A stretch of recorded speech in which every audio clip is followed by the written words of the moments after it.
Mundane over magical, confusion edition. What do you mean confusion?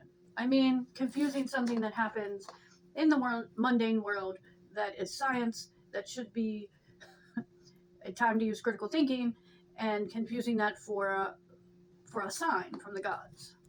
Like if you don't trim your wick and your candle burns black in the smoke and you take that as a sign you didn't trim your wick. Not doing your research about what type of herbs are safe to burn indoors, causing you and everyone in your household to hallucinate, and you confuse that with traveling the astral plane or getting visions from the gods. Catching your money on fire, your paper money on fire, and when you made a money bowl, and confusing that as either you've been cursed and you will never have money, or the gods are about to abundantly bless you. You burnt paper money too close to the candle. Going outside and seeing a snake that is minding its own business, and you proceed to pick up the snake, and the snake bites you.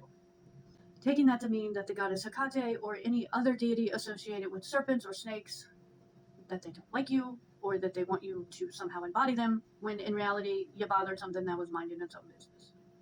Using the wrong herbs in glamour magic to rub all over your face, mixing those herbs in the oils without doing a skin patch test, having an allergic reaction, and believing that the goddess Aphrodite or any other goddess associated with beauty is angry with you,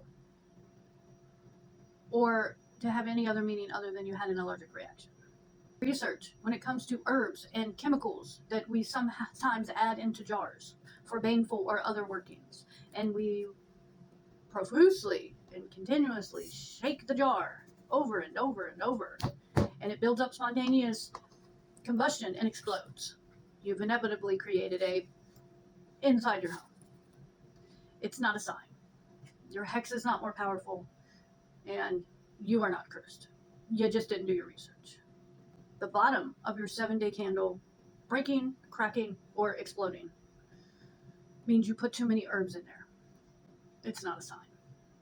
You're confusing mundane, scientific, critical thinking moments with spiritual, significant signs.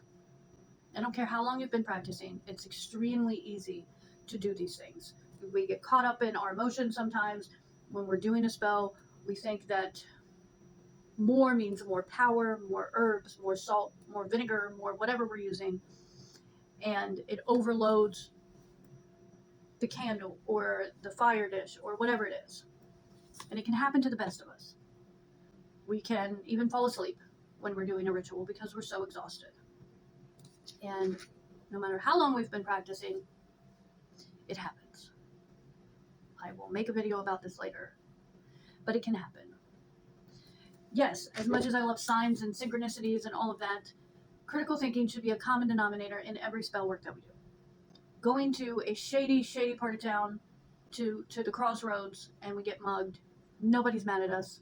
We just didn't use safety and precaution.